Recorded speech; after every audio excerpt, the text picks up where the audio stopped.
I'm Rebecca, and today I'm going to show you something you can do to help alleviate the symptoms of plantar fasciitis.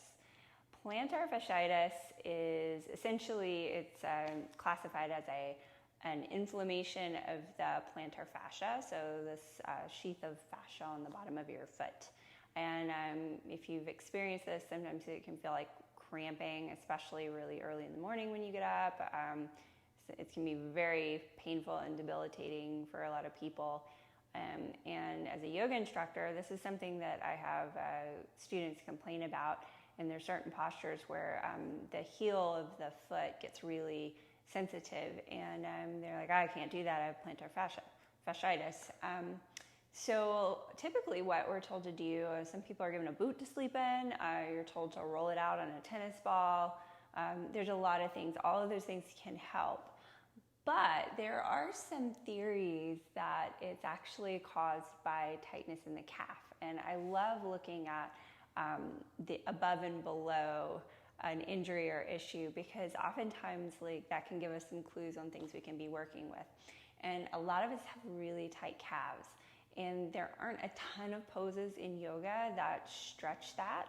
And then the ones that do, a lot of us are actually cheating in it a little bit, so that we feel it a little more somewhere else. So this is just a simple stretch you can do on your own, and it's huge for opening up the hamstrings as well, the calves and the hamstrings. So I like to use a yoga block. I have one of these curved blocks. They are awesome for this, especially if you've got a little bit smaller feet. I don't, but some of the bigger blocks are a little too much. If your standard block is too big, get like a half block. There's also this, a friend of mine gave me this, it's called a wooden pillow. I guess look up wooden pillow, but if the block is too much, this is a really nice thing to do for stretching the calves as well. So what we'll do is bring your block to your mat, and you can use a rolled up yoga mat too. I just don't find that very supportive, so I like to use the block. So come to standing. And we're going to take the block, I'm going to kind of angle it so you can see a little bit more of what I'm doing with my foot. And you want to place the ball of your foot right on the block. So not your toes. If you're just hooking your toes over the block like that, you won't get quite the sensation.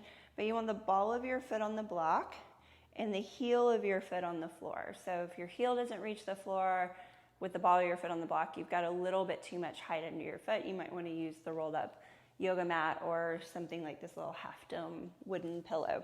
All right, so all I'm going to do now is stretch my calf. The tendency is when you do this to lean forward or lock out your knee. So if you tend to lock your knees, you may want to do what's going to feel like a little bit of a bend.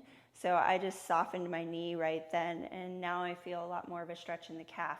The placement of this other foot is really dependent on you. Some people need to bring their foot a little further forward, some people further back, but essentially if you can find more of an upright spine, you're going to deepen the stretch of the calf. The other thing is sticking the butt out tends to alleviate some of the stretch here. So try to think about pointing your tailbone down towards the floor and hold for about a minute and breathe. Think of something happy. This can be really intense, especially if you do have plantar fasciitis. You may be feeling this in the bottom of your foot as well. It does stretch out the bottom of the foot, but what I'm looking for is the stretch in the calf muscle. So a couple more breaths here, and that's probably about a minute, and then switch sides. But before you do, it's always interesting just to stand with your feet and notice, like, what does your foot that was on the block feel like compared to your other foot? Mine always feels like it's a little bit wider and like I could move my toes a little more. So we got to get the other side. So bring the ball of your foot to the block. And again, make sure that the ball of the foot is on the block and the heel is on the floor. Placement of your other foot is going to be dependent on this side of your body. Try to keep your tailbone pointed down, ribs in, and stack your shoulders as much as you can over your hips. And again, try not to lock out that knee. That'll take a lot of the stretch out of your calf. So hang out here for about a minute.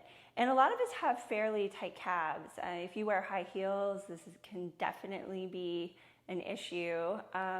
But even if you wear just normal shoes, most shoes have a little bit of a heel. And like we don't think a lot of it, but if you look at like a normal running shoe, it's going to have like at least an inch of a heel lift compared to the ball of the foot. And that's enough to tighten up the whole back of your leg. So if you've been dealing with nagging hamstrings or calf pain, this can be, or tight calves, this can be a really good thing to start incorporating into your daily life.